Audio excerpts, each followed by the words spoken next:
tenho 73 anos e, com a ajuda da minha neta, quero relatar a minha experiência que tive com o meu Senhor Jesus.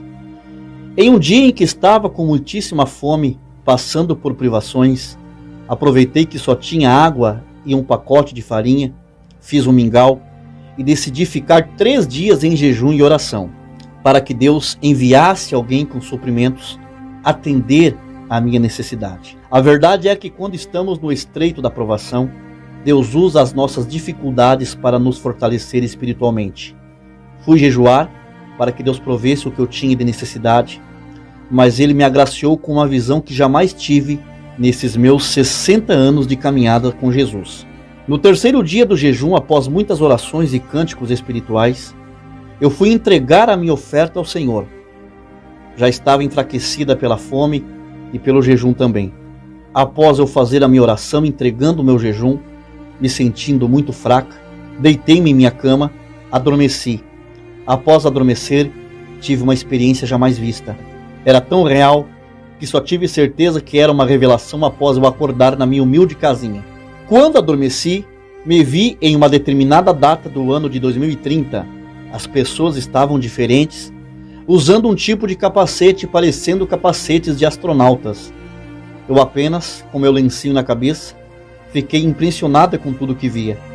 Tinha um rapaz alto, forte, com uma túnica alva, com o rosto como a luz de uma lâmpada. Estava do meu lado. E eu perguntei a ele quem ele era, e ele me disse que era um dos anjos guardiões do mundo. Ele começou a me responder a respeito dos capacetes na cabeça das pessoas. Ele me disse: o mundo saiu de um período em que um micro-organismo contagioso, entre 2020 a 2022, tirou a vida de milhares de pessoas. Em 2022 as coisas foram se abrandando e o mundo achou que estava livre.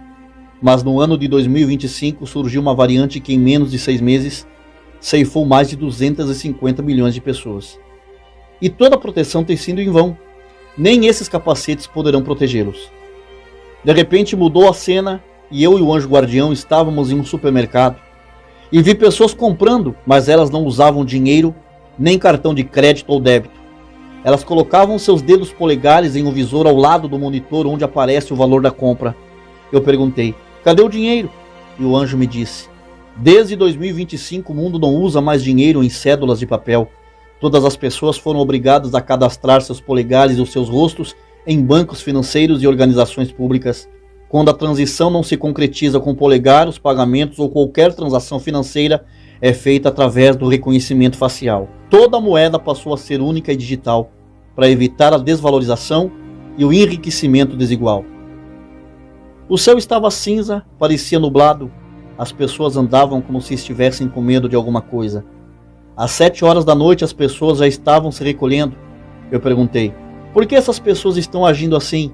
E o anjo me disse: o mundo, a partir do ano de 2023, passou por um conflito que mobilizou exércitos de todas as nações, Oriente contra o Ocidente, e as palavras do nosso Mestre Jesus no Monte das Oliveiras têm se cumprido dia após dia. Um homem se levantou como embaixador da paz mundial, e ele conseguiu fazer proezas que nenhum líder conseguiu em todo o mundo fazer.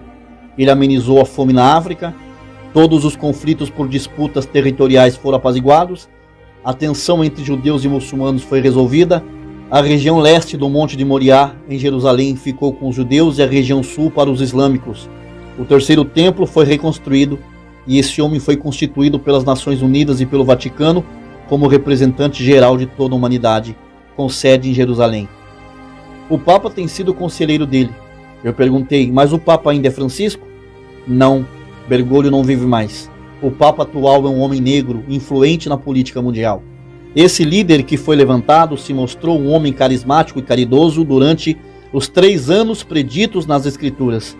Depois ele passou a usar medidas severas para controle e manipulação das pessoas.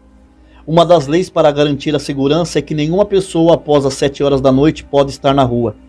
Cada pessoa pode somente comprar e consumir alimentos de acordo com a tabela imposta por ele.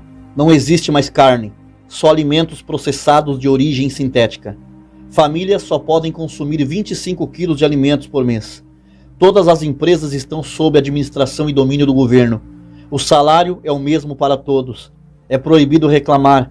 Existem drones em todos os lugares. A vida tem sido controlada através de salas de comando, todas as ruas têm câmeras e as casas têm câmeras também, e a vida das pessoas não é mais privada. Aí eu perguntei ao anjo: e as igrejas? Ele me respondeu: não existem mais igrejas, existem o templo central em cada cidade. Esses templos são catedrais católicas que aderiram ao ecumenismo e fazem reuniões chamadas Nova Era. Os prédios das denominações passaram a servir de centros de apoio para o governo mundial. E eu perguntei novamente: e os crentes? Os cristãos verdadeiros se dispersaram e estão cultuando ao Pai Celestial escondidos, e os falsos cristãos receberam o sinal do governo e aderiram à nova religião do líder supremo. Quase toda a humanidade adora o líder mundial como um Deus. Mas chorando eu disse: Jesus já voltou ou voltará? E o anjo me respondeu: Jesus ainda não veio arrebatar a sua igreja. Resta muito pouco tempo. 2030 é o ano limite para que as taças comecem a ser derramadas sobre a terra, as trombetas sejam tocadas e comece a colheita. Mas eu ainda disse: quem vai escapar de todas essas coisas? O anjo me disse: aqueles que tiverem o selo do Espírito Santo. Esse selo é a conversão das pessoas que realmente se entregaram a Cristo e vivem exclusivamente para Ele. Eu acordei do sono falando uma língua espiritual como nunca havia falado, banhada em lágrimas. Uma coisa eu digo a todos vocês: estou pronta para partir com meu Senhor, porque sei que a sua volta é real e é verdadeira, e que as profecias estão se cumprindo. Que a paz do Senhor Jesus possa repousar na vida de todos os crentes que vivem por Ele e para Ele, até a sua vinda e a sua glória. Amém.